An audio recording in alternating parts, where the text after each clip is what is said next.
Hey, everybody. Welcome to Community Christian. We're so glad you're here. Happy holidays.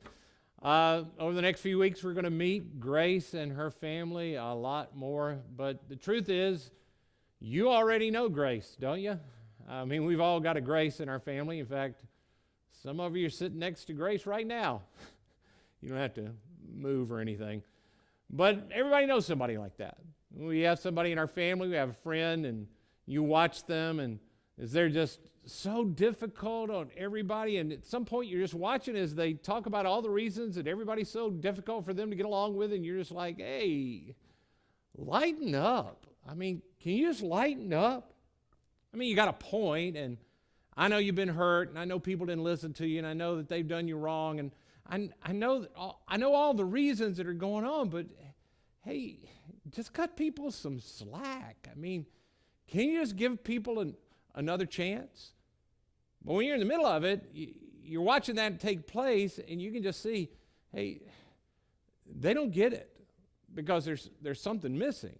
There's something missing that they just can't see.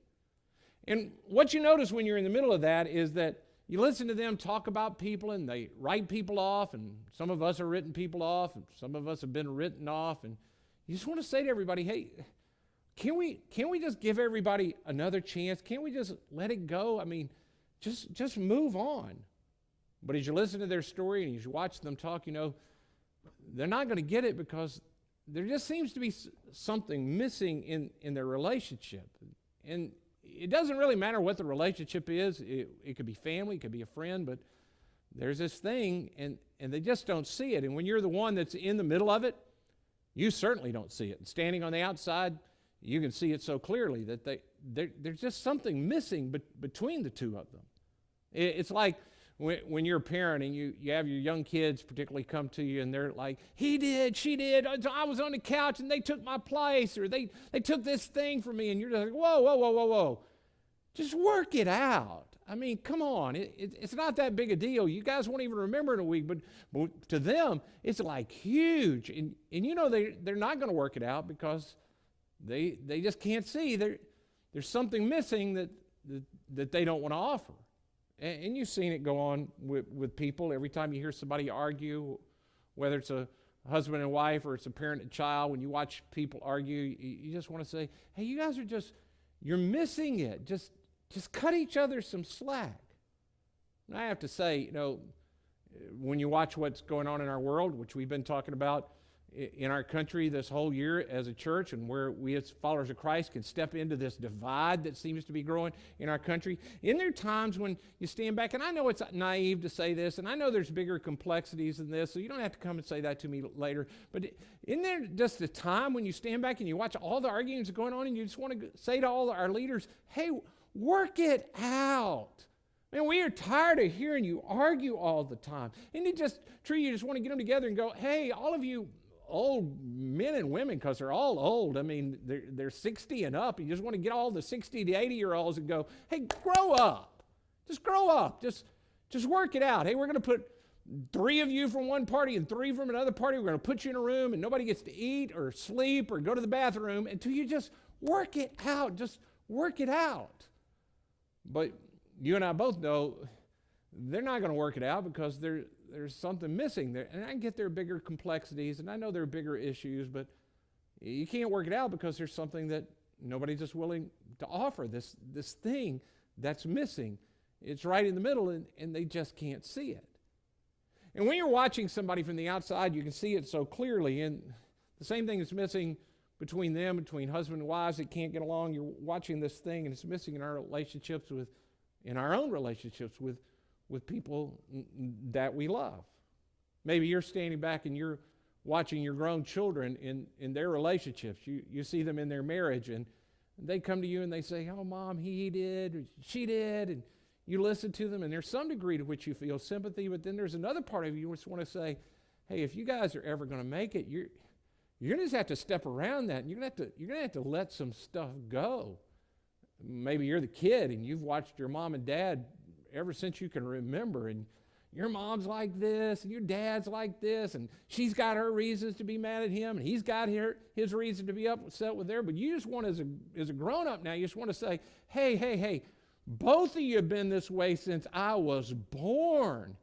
Can we just cut each other some slack? And why does it always have to be so tense around here? But when you're the person that's in the middle of it, I mean, when I've been right in the middle of it, if you come to me and you say, hey, Ed, just let it go. Those are fighting words. I mean, we all have our reasons for why we can't let it go, and the real reason is because there's something that's missing that we just can't see. And what's missing in all those things we can't see in other people, it's missing in me, and it's missing in you too. So here's what we're going to do the next few weeks in this series. As we lead up to Christmas, we're going to talk about this. And the reason we're going to talk about it because Christmas is all about God giving us what we've been missing. Christmas is about God bringing to us in this remarkable way, this unbelievably clear way, God giving us the missing ingredient that we needed the most. It's the missing ingredient that we see in relationships that we see so obviously needed. It's like this thing that when you first see it, it's something that appears to us to not be the thing that we need. It almost appears to be too weak to insert in a relationship that seems to be broken. It seems to be like something that you don't even really want because it appears to be something that could be taken advantage of. It appears to be weak and not something that you would incorporate into a relationship that's already got its struggle. Yeah, what we're going to discover is that it is anything but weak. And it's anything but something that we ought to walk around. In fact, this is such a vital, important part, and it's so powerful.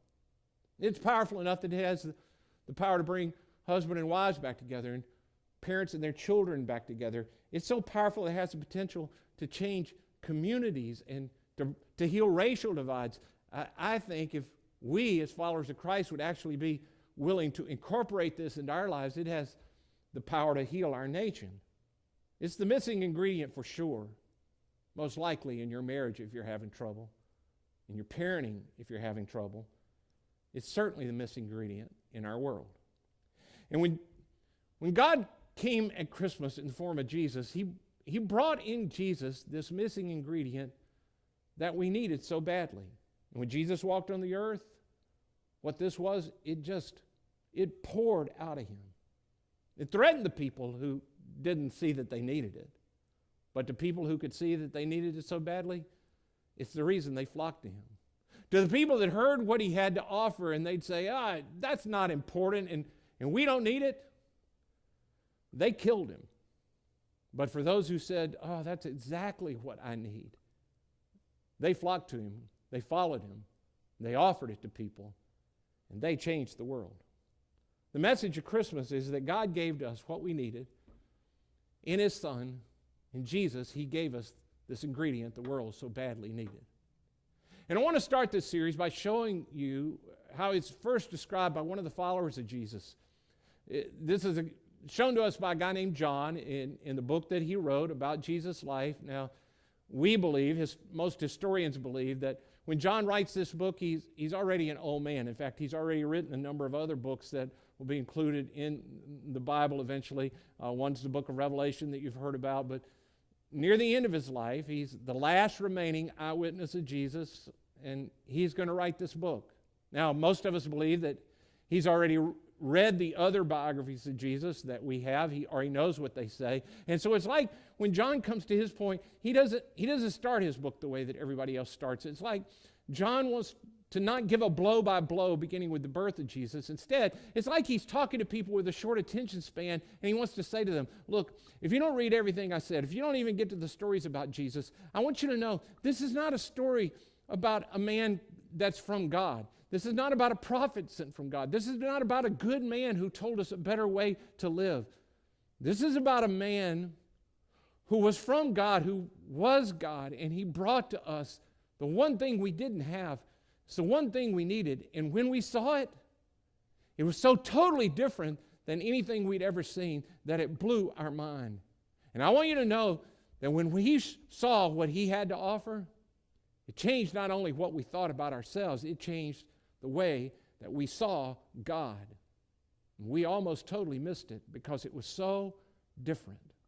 This is a different kind of story John begins with. So when I want to show you what he actually has to say, this is in the very first chapter of his book. Here's the way he writes it. The Word, that's God, and I could take some time to explain that, but if you read this later, you'll see in his very first verse, he says, in the beginning was the Word, and the Word was God. So this is God. It's a Greek thing. We'll maybe talk about some other time. But he says, God became flesh and made his dwelling among us. So we read that and we think, I've heard that before. I mean, maybe not the word part, but I knew that Jesus was supposed to be from God and that he came in flesh. But John says, yeah, I know it's hard for you to believe, but when his first followers would have heard this, they'd have just been shocked. John's saying to them, look, the God that we heard about that only dwelled behind temple walls, the God that would only occasionally speak to somebody maybe through an angel or in a miracle, the God who would speak through prophets, this God that nobody could see and live, this God, as hard as it is to believe, he came to us in a body. It was God in a body. He was flesh and blood, and we walked with him and talked with him. We saw him. Well, people that were reading that first would go, well, God in a body, what would that be like? I mean, God who you can't see and live, what would that be like? Like, God far off, God, we're talking to the sky, God, we're hoping to get your attention. God, what would it be like if God came in a body? And John goes on, he says, we have seen his glory, the glory of the one and only who came from the Father, and here it is, full of grace and truth. Whoa, whoa, whoa. Hold on there a second, John. Don't you mean full of truth and justice? Don't you mean full of judgment and truth? Don't you mean you better watch out, you better not cry, you better not pout? I'm telling you why. And truth? Don't you mean I'm going to get you kind of God? Don't you mean that's what you saw? To which John would say, see, that's what we thought. And that's what was about Jesus that took us by so much surprise. When God showed up in a body, he overflowed with, he reeked of, everywhere he turned, it was just grace and truth.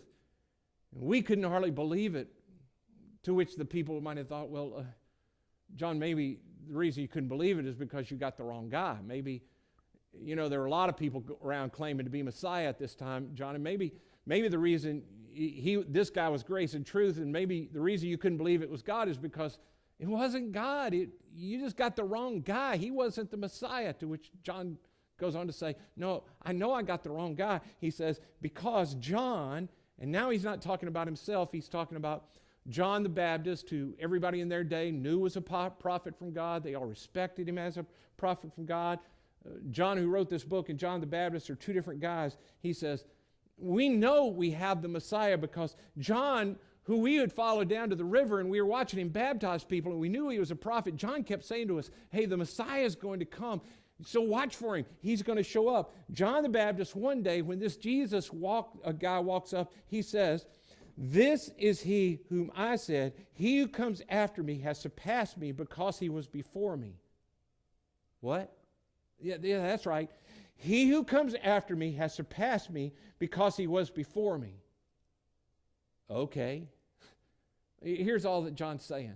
He's saying, hey, I know you think I'm great and I'm a prophet, and that's right, I am a prophet.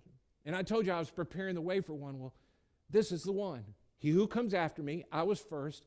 I was on the scene first. He came after me. He's greater than me because he was actually before me. I was born. But he, because he's God, he's been here from the beginning. He who came after me is greater than me because he was before me.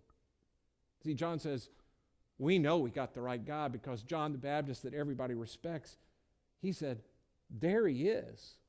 That's the Messiah. John the writer goes on and says, and from the fullness of his grace, we have all received one blessing after another. John, what was it like to be with Jesus? What was it like to be with him? John says, well, we hung out with him, and what came out of him, from his fullness, he kept delivering grace and truth. It was grace and truth and grace and truth. It just poured out of him. I'm telling you, Every time we thought we had seen the ultimate in grace, every time we turned around and we thought, okay, we've seen more grace than we ever thought we'd see from a prophet of God or a man of God or God, every time we turned around, we just kept seeing more grace. He said to them, hey, you know how we hate tax collectors? And they're like, oh yeah, everybody hates tax collectors. He said, I know. Well, one day we're following Jesus around and he walks over to this tax collector named Matthew. He walks over to him and all of a sudden he makes Matthew one of us.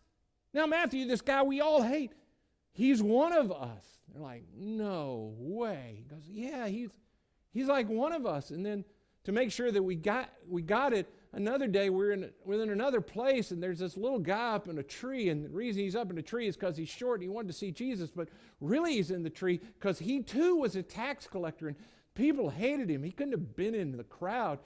Jesus walks right over to the tree and says to him, hey, we're going to go to your house and eat with you. They're like, what? And he goes, yeah. He just wants us to know is grace after grace after grace. And then he's teaching one day, and to make sure that we knew that he had grace for people that we really despised, he says, hey, you don't need to just pray for people that you love. Everybody prays for people that you love. I want you to pray for your enemies.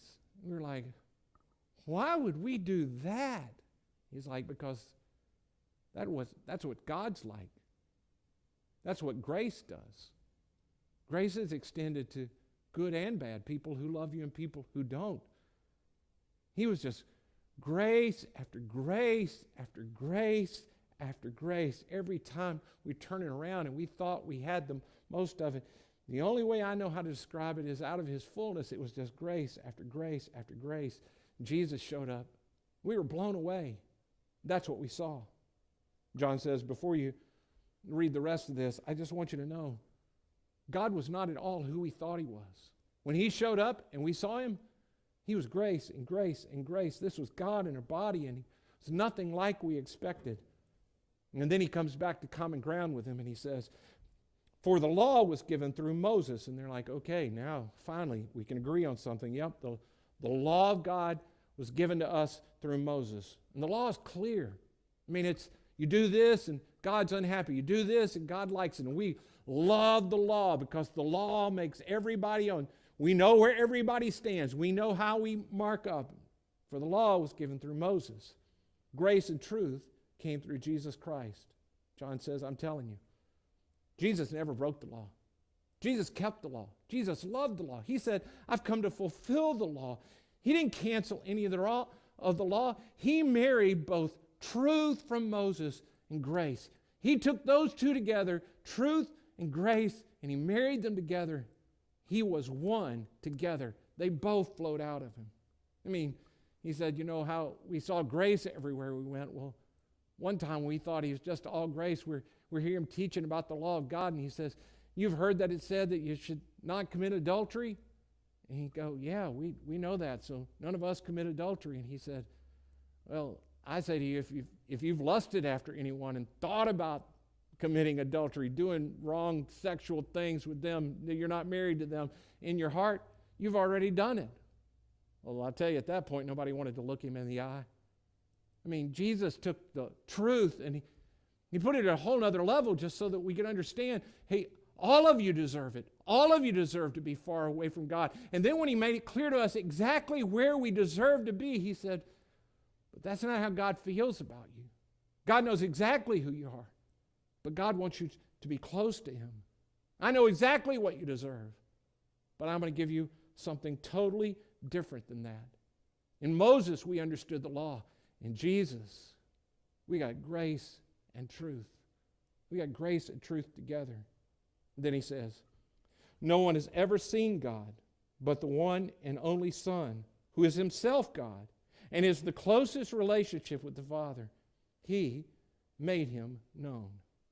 Now let me just put this together for you, because this right here, this was the aha moment for the people in Jesus' day. This is what John is trying to say, and it can become maybe for you something you hadn't thought about before. He's saying, by the end of his life, we're watching Jesus all these years, and we watch him teach. By the end of his life, we'd figured it out Jesus had woven grace and truth together. He was full on truth. I mean, he took the truth and he made clear to us that he knew exactly who we are, but he was full on grace all the time. He takes truth and grace together. And what we saw in Jesus of grace and truth together, we thought it was just a way of him explaining to us a new way to God. It wasn't that at all. He was explaining God to us. We thought that Jesus was showing us something about himself in a way to get to God. What he was doing, we realized, because he was God, he was reflecting who God perfectly was. See, we had God's character all wrong. Jesus said to us, you should pray, our Father. And the reason, of course, is because that's what a good father does. A good father balances grace and truth. They both exist in a good father. He says that's who your Father in heaven is. See, we realize by the end of Jesus' life, he wasn't just a prophet telling us about grace and truth. He wasn't just demonstrating grace and truth to us. He was showing us God. And it wasn't God who was a God of justice, who this man Jesus was trying to tell us a way around that justice. He was saying you've gotten God's character all wrong. God is a God of grace and truth.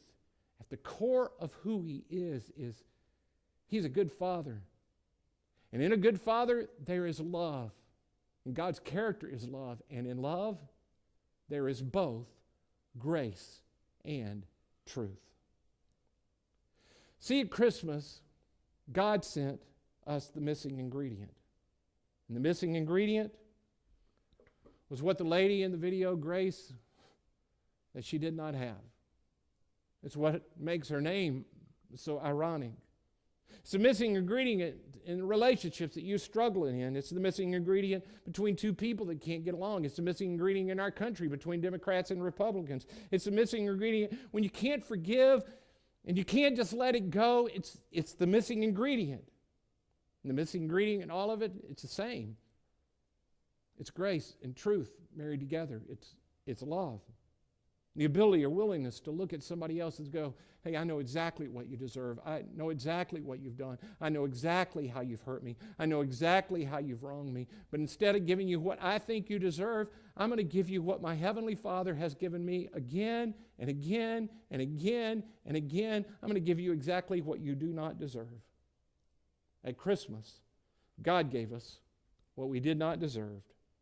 Well, we deserved the least from him, but we got the most from him in Jesus. He gave us grace. Grace and truth mixed together in Jesus. A thing that we all need in relationships with one another, God provided. It's love, it's grace and truth. Both exist in love. Well, I want to try to get us on the same page as we go to the next few weeks of this. And so to do that, I want to give you a couple of questions. And these questions really will set us up for where we're going to go, leading right into Christmas. And I really hope that you'll think about these two questions. Here's the first one, and it's a difficult one. Is it hard for you to imagine that God is both perfectly grace and truth? That he's not just a God of, I'm going to get you, God, if you mess up. That he's not just a God that will let you go. That he's a God of grace and truth. Is it tough for you to imagine him that way? Is it tough for you to imagine that love equally has grace and truth? Is it difficult for you to relate to a God who sees you exactly for who you are? He doesn't gloss over you what you've done. He sees what you've done, and he doesn't say, oh, come on, it's no big deal. Everybody does that. I understand. You have urges in your body, and you're just sort of made that way, and you can't help yourself. Oh, come on, it ain't no big deal. We'll just overlook that. He's a God that sees exactly who you are, and he says, hey, that's wrong. And I want you to know that I know that it's wrong. And I want you to know that it's wrong. That's truth, but I offer you grace. I give you the power to draw close to me, and through grace you can do what you never thought you could do. I'll give you the power to become what you never thought you could become. Is it difficult for you to imagine God being that way? If it is, then let me ask you, here's the second part of that question. It's why. Why is that difficult? Is it difficult for you to imagine that in relationships that love has both grace and truth? And why? Why is it difficult for you? I hope you'll really dig down on this, because when you get to what the answer to that why question is, you're at a place where your Heavenly Father wants to do something in you that could draw you incredibly close to Him during this time of Christmas. Here's the second question, and I really want you to pay attention to this.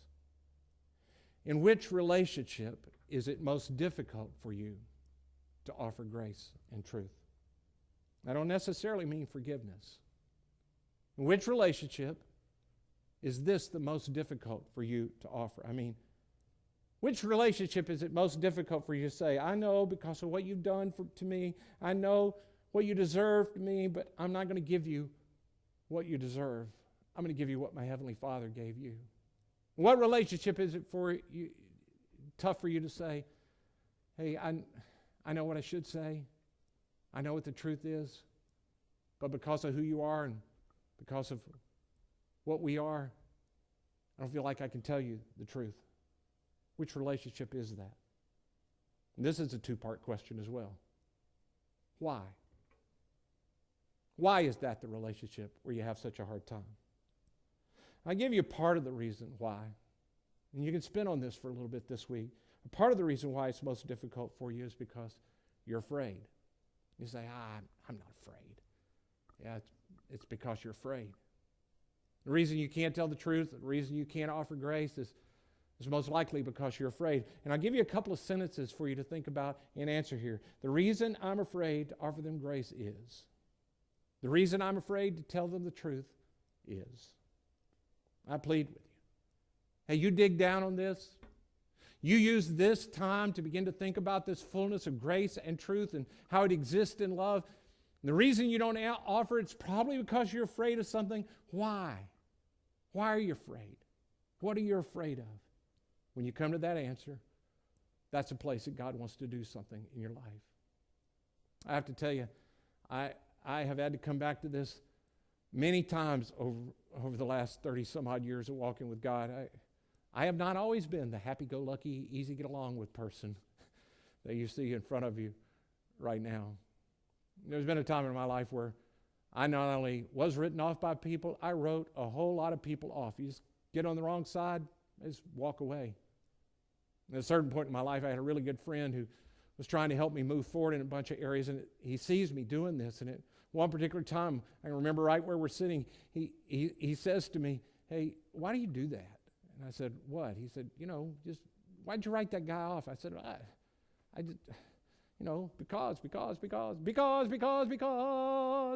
He goes, I didn't say why are you hurt by the guy? I get why you're hurt. What I ask is why can't you just forgive him? Why can't you just let it go? Why can't you just offer him grace? And I'm like, I don't know. I just don't need him in my life. I'm just going to move on. I'm just going to move on. I just don't need to be in that kind of drama anymore in my life. And he's like, why can't you offer this to him? And I said, I don't know. He said, I'll tell you why. It's because you're afraid. I'm like, I'm not afraid. He said, if you're afraid, just say you're afraid. I'm not afraid. He said, well, then if you're not afraid, then here's what I want to ask you to do. Would you begin to pray that God would show you what you should do in that relationship? Would you begin to pray that God would reveal to you any area of what you might be afraid of? If you are afraid, would you ask God to show you if you're afraid? And I said, sure, I'll pray that. And I have to tell you, I didn't hear an audible voice. There's no voice, but God made unbelievably clear to me. Ed, what you're afraid of? You're afraid if you forgive this person, it's like what they did didn't matter. If you forgive them, it's like you let them get away with it. It's like nobody's going to hold them accountable. Ed, if you forgive them, it's like you want to be judge and jury. And then it's like I heard him say, you aren't either one of those. You aren't the judge. You aren't the jury. I called you to love people. I have to come back to that pretty regular. What is it you're afraid of? What relationship is it? And where can you not offer what God has offered you, grace and truth? At Christmas, God sent His Son into the world to offer us the missing ingredient that we so badly needed. It's the missing ingredient you need in your life. It doesn't matter whether it's with your son or your daughter, your wife, your husband, the neighbor, friend. This is the missing ingredient that God gave us to offer to people around us. And it exists in the love that He's called us to. And this is my prayer for us for the holiday season, that we would become people who love other people the way that God so loved us when He gave us His Son, full of grace and truth. Let's bow together and I'll pray. Father, thank you for sending your Son to us, the perfect example of how you loved us, full of grace and truth. Now help us to be honest with ourselves. Reveal to us the areas where we might be afraid to offer this to other people. Show us what we should do so that we can truly love. In Jesus' name I pray. Amen.